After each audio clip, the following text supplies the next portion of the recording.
Hello friends, मैं Neeru codes with Neeru में आपका स्वागत करती हूँ। चलिए आज सीएसएस में हम क्लास पढ़ेंगे। तो चलिए फटाफट से पहले प्रोग्राम बनाना शुरू करते हैं। HTML टैग ले लेते हैं, हेड टैग ले लेते हैं, बॉडी टैग बना लेते हैं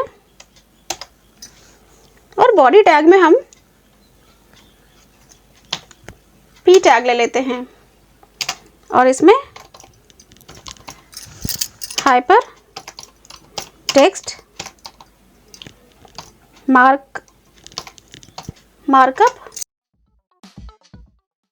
लैंग्वेज। देखिए मैंने इसमें hyper text markup language type कर लिया है। अब नेक्स्ट लाइन में एक और हम पी टैग बनाते हैं, तो इसके लिए हम फटाफट इसे कॉपी पेस्ट कर लेते हैं। देखिए एक और पी टैग बन गया है हमारा। अभी नेक्स्ट लाइन पर एक H1 टैग ले लेते हैं और इस H1 टैग में इसी वैल्यू को कॉपी पेस्ट कर लेते हैं। देखिए पेस्ट हो गई है हमारी वैल्यू। अब नेक्स्ट लाइन में एक div टैग बनाते हैं। इसमें भी सेम लाइन कॉपी पेस्ट कर लिया। एक और div टैग बना लेती हूँ, इसमें भी सेम लाइन कॉपी पेस्ट कर लेते हैं। इसके बाद एक ए टैग बनाते हैं। ए टैग ले लिया और इसके अंदर हमने हैश ले लिया और अब इस ए टैग को क्लोज करते हैं और इसके अंदर भी सेम वैल्यू कॉपी पेस्ट। अब पहले अपना हम प्रोग्राम रन करा के देख लेते हैं। देखिए प्रोग्राम तो हमारा बन गया है, लेकिन हमें CSS पढ़ना है।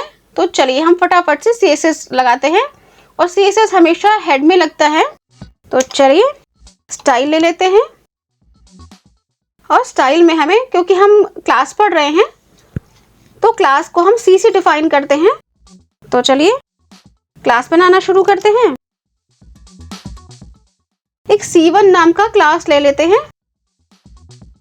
यहाँ पर ब्रेसेस स्टार्ट कर लिया और यहाँ पर कलर ले लेते हैं और कलर में मैं रेड ले रही हूँ, आप कोई भी कलर ले सकते हैं। नेक्स्ट लाइन में P के साथ दूसरी क्लास बनाते हैं C2 के नाम से। यहाँ भी ब्रेसेस स्टार्ट कर लिया और C2 में हम फॉन्ट स्टाइल ले लेते हैं। देखिए फॉन्ट स्टाइल ले लिया है और इसमें हम इटैलिक ले लेते हैं। अभी नेक्स्ट लाइन में एक और C2 टैग बनाते हैं। C2 और C3 टैग बनाते हैं। डॉट C2 और C3 के नाम से एक और हमने CSS बनाया और इसमें कर्ली ब्रेसेस स्टार्ट कर लिया है। अब यहाँ पर हम बैकग्राउंड ले लेते हैं और बैकग्राउंड में येलो कलर ले लेते हैं। अब लास्ट लाइन में देखिए div टैग हमने बनाया हुआ है ना, तो div भी तो हम लेंगे।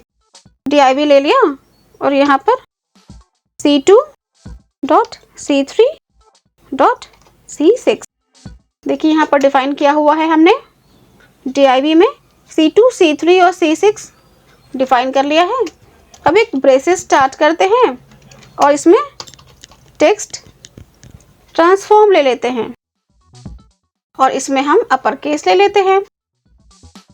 देखिए हमने अपनी लाइन में CSS लगा लिया है और इसमें हमने क्लास डिफाइन कर लिया है। लेकिन अभी तो हमें ये जो हमने बनाया CSS जो भी लिया हुआ है, जो भी हमने क्लास डिफाइन की है, उसे हमें अपने प्रोग्राम में भी HTML के टैग्स में भी तो डिफाइन करना होगा, तभी तो वो वर्क करेगा। तो चलिए हम अपने टैग्स में क्लास जो हमने ऊपर क्लास डिफाइन की है उसे लगाते हैं। तो सबसे पहले P टैग में क्लास ले लेते हैं और क्लास के साथ इक्वल टू C1 और यह भी C1 लिख लेते हैं डिफाइन, ताकि हमें पता चले कि हमने कौन सा टैग कहाँ पे लगाया है, कहाँ पे हमने C1 डिफाइन किया, कहाँ C2 डिफाइन किया।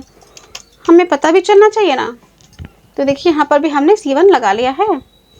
अब नेक्स्ट लाइन पे नेक्स्ट P टैग में देखिए एक और क्लास बना लेते हैं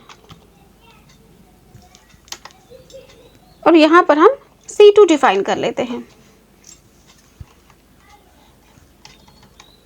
और ये C2 हम यहाँ भी लगा लेते हैं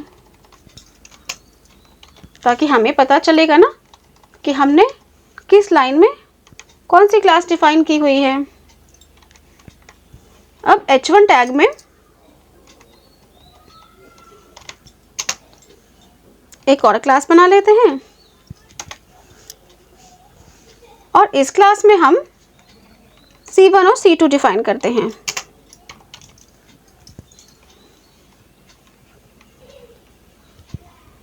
और इसे हम यहाँ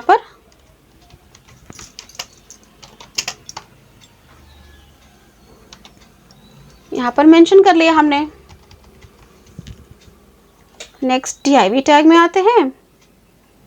यहाँ पर भी हम क्लास डिफाइन कर लेते हैं।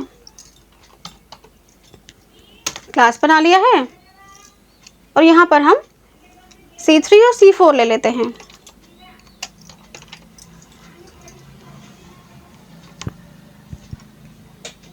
नेक्स्ट लाइन पर आते हैं।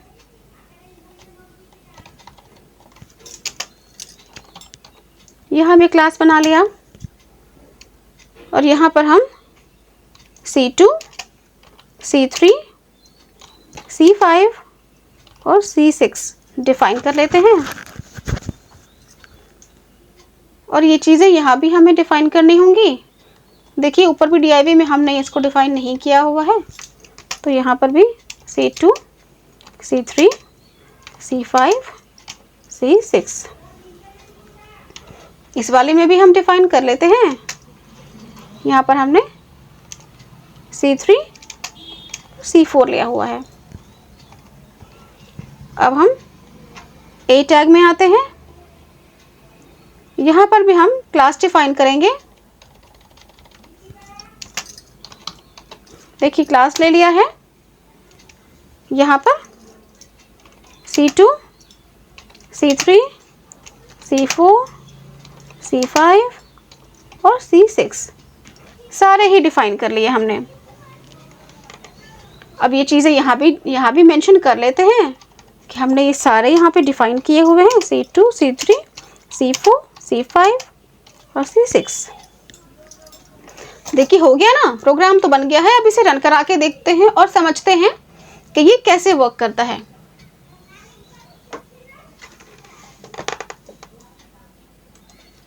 देखिए प्रोग्राम रन हो गया है हमारा। अब मैं आपको एक्सप्लेन करती हूँ कि ये वर्क कैसे कर रहा है। देखिए C1 पर हमने रेड कलर लगाया था फॉन्ट में, तो देखिए जहाँ पर भी हमने C1 देखिए मेंशन है, देखिए यहाँ पर C1 मेंशन है, तो देखिए ये रेड हो गया है। नेक्स्ट लाइन पर देखिए P के साथ C2 डिफाइन है, इटैलिक में हमने इटैलिक किया हुआ है। तो नेक्स्ट P के साथ C2 में जो भी हमने टेक्स्ट लिखा है वो इटैलिक हो गया है। थर्ड लाइन पर देखिए C2 और C3 में बैकग्राउंड हमने येलो किया हुआ है ना। तो ये देखिए यहाँ पर देखिए C2 और C3 में, यहाँ पर C2 और C3 देखिए यहाँ भी है, यहाँ भी है और यहाँ पर देखिए बैकग्राउंड येलो हो गया है। नेक्स्ट जब देखिए div टैग में हम आते हैं, तो यहाँ पर देखिए div टैग के साथ C2, C3 और C6 अपर केस में है, तो div टैग के साथ C2, C3 और C6 यहाँ इसको मिला, तो इसने इसे देखिए पूरा अपर केस में कर दिया हुआ है। देख रहे हैं आप, ये वाली लाइन हमारी पूरी अपर केस में हो गई है। मतलब जहां पर हमने यहाँ पर जो भी चीज़ें मेंशन की हैं वो सारी ही चीज़ें देखिए। और देखिए हमने यहाँ पर देखिए C1 पे रेड कलर दिया था, देखिए हमने H1 टैग में भी C1 लिया हुआ है, तो देखिए ये भी रेड हो गया है ना, हो गया है। और देखिए यहाँ क्योंकि ये P के साथ C2 था, इसलिए जहां पर भी इसे P के साथ C2 मिला है वहां पर ही सिर्फ इसने इटैलिक किया है। और यहाँ पर भी देखिए C2 और C3 था येलो, तो इसलिए देखिए यहाँ पर भी C2 और C3 को इसने येलो किया हुआ है। जहाँ पर उसे C2 C3 एक साथ मिले हैं वहां पर इसने बैकग्राउंड येलो किया हुआ है ना। और जहां पर इसे DIV के साथ C2 C3 C6 मिला है उससे इसने अपर केस में चेंज कर दिया है। तो ये चीजें हैं इसे DIV के साथ, देखिए इस वाली लाइन में DIV के साथ C2 C3 और C6 था, इसलिए ये लाइन पूरी अपर केस में हो गई है। समझ में आया आपको? आप इसे प्रोग्राम बनाइए और एंजॉय कीजिए। आज के लिए इतना ही, अगली बार फिर कुछ नया सीखेंगे। तब तक के लिए बाय।